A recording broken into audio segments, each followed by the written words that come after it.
রাজবাড়ি থেকে গেলে এমপি হওয়ার জন্য স্বপ্ন দেখছে। আরেকজন এসেছেন সেই সুদূর কাছের বর্ষেরপুর থেকে, উনি এসেছেন এই শীতকালে টুঙ্গিপাড়া কোটাপেটা মানুষকে পাখা দিয়ে বাতাস করার জন্য। আমরা সব কিছু জানি, কিন্তু শুধুমাত্র বলতে চাই টুঙ্গিপাড়া কোটাপেটা মানুষের বাতাস আপাতত করার কোনো প্রয়োজন নাই। মানুষ রয়েছে, বাতাস করার মানুষের টুঙ্গিপাড়া কোটাপেটাতে কোনো অভাব হবে না।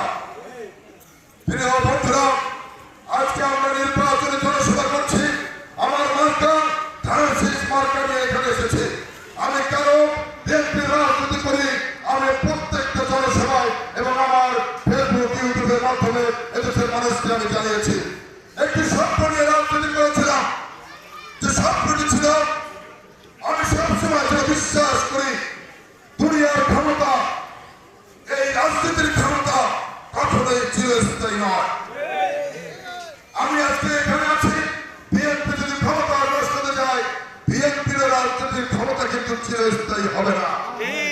ঠিক অতীতে যারা রাজনীতি করেছিল, রাজনীতির ভুলের কারণে আজকে আসল বুদ্ধি হচ্ছে তাদেরকে। কিন্তু আমরা বলতে চাই, ক্ষমতা কখনো দুনিয়ার ক্ষমতা চিরস্থায়ী হয় না। ক্ষমতা উত্তম পরিকল্পনাকারী হচ্ছে মহান রব্বুল আলামিন, উনি হচ্ছেন উত্তম ফয়সালাকারী।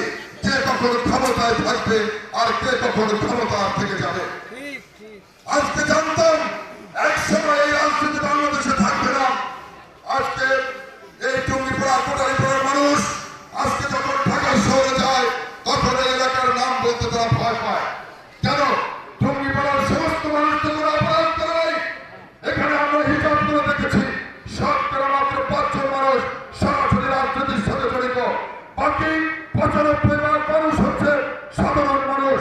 এই সাধারণ মানুষ কোন রাজনীতিও করে না, তারা শুধু তাদের কর্ম করতে জানে এবং দুবেলা প্যাট ভরে খেতে চায়। আজকে এই মানুষগুলো অসহায় হয়ে পড়েছে 5ই আগস্টের পরে। আমি আপনাদেরকে তহিন কণ্ঠে বলতে চাই, আমাকে যদি আপনারা ধানশীষ মার্কায় ভোট দিয়ে নির্বাচিত করে মহানের সংসদে পাঠান, আমি আপনাদেরকে বলতে চাই শান্তি এবং নিরাপত্তা আমি আপনাদেরকে দিব।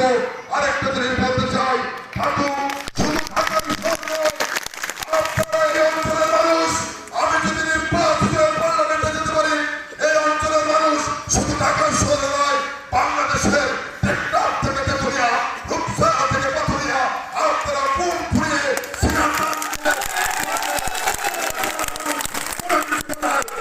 আপনাদেরকে রাখবে না, এটা আমি নিশ্চিত করে বলতে পারি।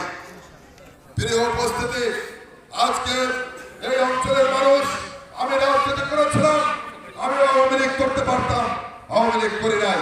কারণ রাজনীতি যখন করি একটা লক্ষ্য অবশ্যই ছিল, যে যখন কোন এই অঞ্চলের মানুষ বিপদে আবর্তিত হবে, তখন যেন অন্তত আমি আমার সেই বঞ্চিত অসহায় মানুষদের পাশে গিয়ে একটু দাঁড়াতে পারি, সেই স্বপ্ন নিয়ে রাজনীতি করেছিলাম।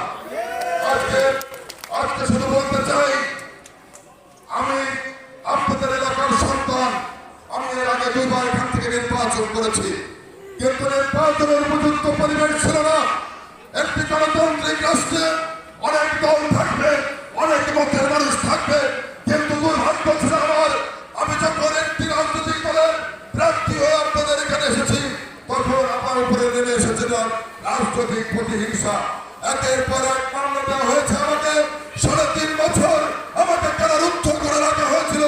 মাসের পর মাস আমাকে রিমান্ডের নামে অমানসিক নির্যাতন করা হয়েছিল। এমন রাত দিয়েছে, সারা রাত আমাকে দুপা উপরের দিকে তুলে আমাকে নির্যাতন করা হতো।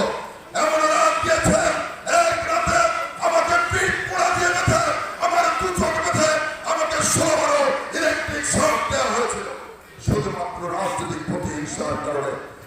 ত্যাগ স্বীকার করেছিলাম, ধৈর্য ধারণ করেছিলাম, সকল নির্যাতন সহ্য করেছিলাম। একটি সময় আসবে আমার অঞ্চলের মানুষ অসহায় হয়ে পড়বে, তখন হয়তো আমি এই ত্যাগের কারণে আমি আমার এলাকার মানুষের পাশে গিয়ে দাঁড়াতে পারবো।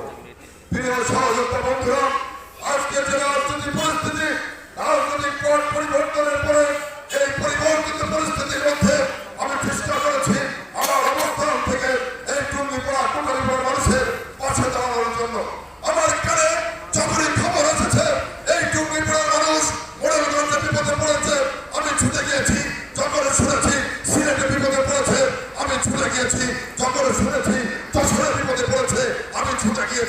ঢাকার শহরে যে যেখানে সমস্যার মধ্যে পড়েছে আমি তাদের পাশে দাঁড়িয়েছি। আজকে এই অঞ্চলের মানুষ নবাবপুরে বড় বড় ইলেকট্রিক ব্যবসা করে, তাদের জন্য কোনো অসুবিধা না হয় সেজন্য যা যা করার আমি সন্তান হিসাবে আপনাদের কাছে এসেছি, ধানের শেষে ভোট প্রার্থনা করছি।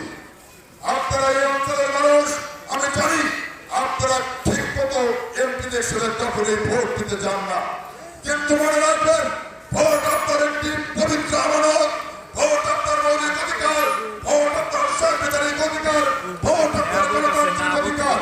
আপনার ভোট আপনি দেবেন, যাকে খুশি তাকে দেবেন, তবে ভোট কেন্দ্রে যেয়ে দিতে হবে। কারণ আপনি যদি 5 বছর পরে আপনি একটি সুযোগ পান, আপনার একটি ভোটের মাধ্যমে আপনার সত্যিকারের আপনার প্রতিনিধি আপনি নির্বাচিত করবেন।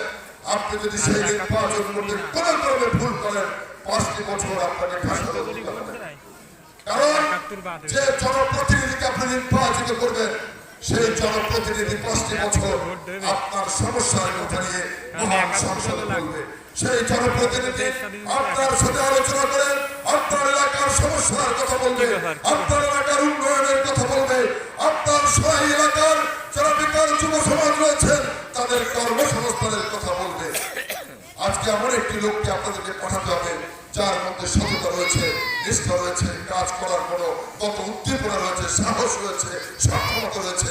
সেই মানুষটি কিন্তু আপনাদেরকে যোগ্যতা অনুযায়ী চয়েস করতে হবে, বাছাই করতে হবে। প্রিয় উপস্থিতি, এই বাছাই করতে চেয়ে যদি আপনারা ভুল করেন আবারও সমস্যায় আবর্তিত হবেন।